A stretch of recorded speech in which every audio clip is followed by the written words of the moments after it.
instead of thriving, they're actually surviving. Founded in 2008, today, African Women in Agricultural Research and Development Award celebrated its 10th anniversary. While delivering the keynote address, Her Excellency Dr. Amina Fakim, former president of Mauritius, noted that it's only through the inclusion of women that the global economy's full potential can be unleashed. We need a complete mindset shift for this 21st century for the full and equitable economic participation of women in order to fully unleash all of the earning power of our national economies and eventually the global economy. It is not sufficient to make progress against ingrained gender inequality. We must eradicate it altogether. We must say collectively, let us dare to be the generation to make the definitive difference. What do the numbers show? The marginalization of women permeates all spheres of human existence, and President Fakim pointed out that in the labor market, for instance, there are 1,001 hurdles slowing women down. Over 50% of the world's population, yet the contribution of women is less than half of the many measured economic activities. Still today, nearly 1 billion women are excluded from full participation in the economy. Africa suffers particularly from this reality. The gender gap is almost 50%, in large contributor to lesser economic productivity in Africa than in fully developed countries. When women do progress beyond the lowest tiers of the labor market, they tend to remain in middle management positions, earning low pay and often in low status jobs. Not surprisingly, the informal sector has a high representation of women, and moreover, in this sector, employees tend to be unskilled, realize unstable earnings, and are left unprotected. And of course, women dominate in unpaid jobs, caring for children and the elderly, where they are not just uncompensated, but also unrecognized, unappreciated, and unprotected.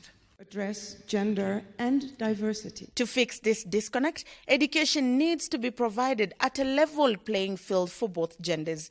To this, President Fakim highlighted that the ripple effect of educating women can be felt across the board.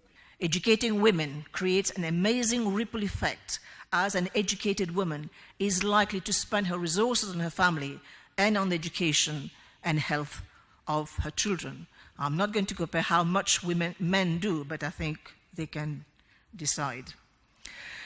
If the moral imperative to educate girls is not sufficient, the economic returns should be. And I think the IMF recently reported that a study of 60 developing countries revealed that the economic loss from not educating girls at the same level as boys amounted to something like $90 billion per year. Thus, educating a girl must not be perceived as a threat, but rather as both a blessing and as a practice that makes good economic sense. In the absence of an enabling environment. Further to this, she added that the government needs to technocratize itself, just like the United States did and are now reaping from the benefits. This is also where a technically driven government, and I insist on the word technically driven government, with science-savvy technocrats can make a big difference in driving the science agenda if we are to leave no one behind.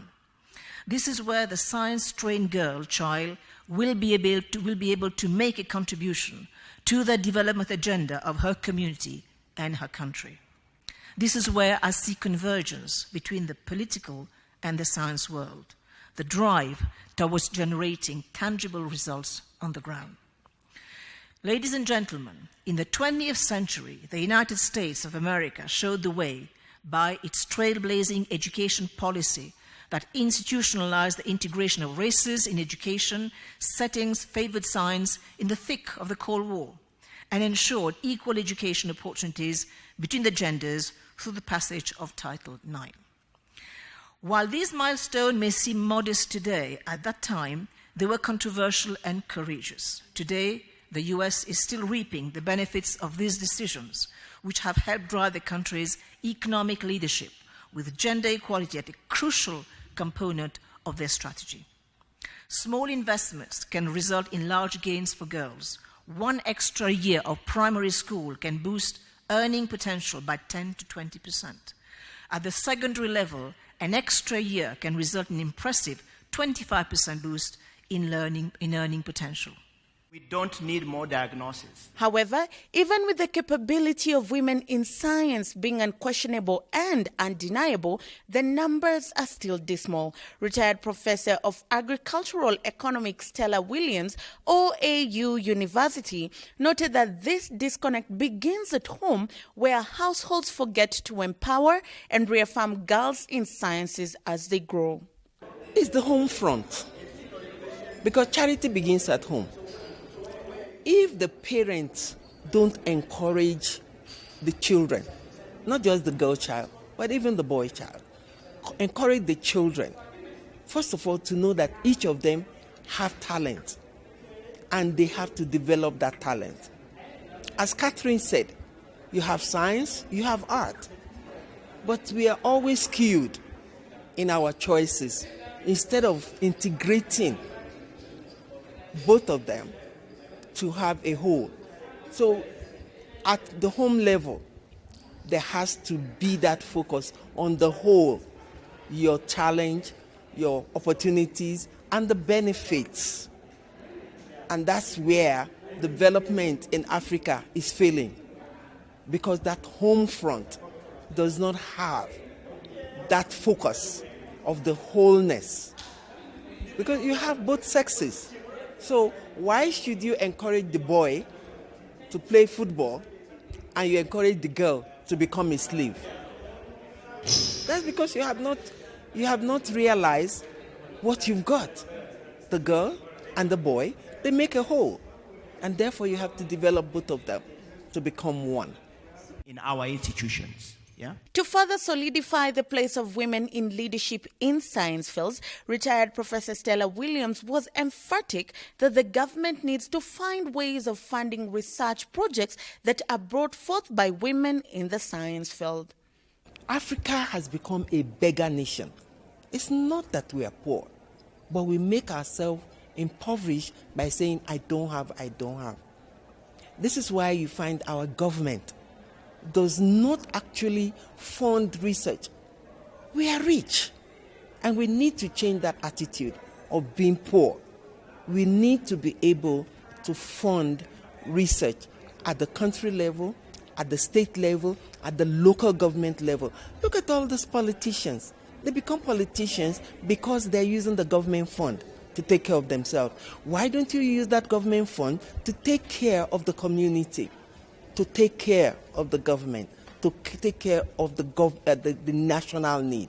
And that's where we find the funding. And that's why you find both Jacob and Nelson were referring to that. The same thing with Catherine. IDRC is a Canadian group. They're using taxpayers' money to give Africa money. And yet Africa squanders its own money, because they are sure Canada will come to their aid, USA will come to their aid, Europe will come to their aid. Why would Africa, as rich as it is, not fund its research? She turned around to me and said, Patricia, we're trending. It is estimated that only 24% of women are in the field of science and only 7% are in leadership roles. Award, while marking its 10th anniversary, is pleading to one day at a time change that narrative by growing the numbers of women in the field by all means possible. It is about these human stories that make these incredible journeys.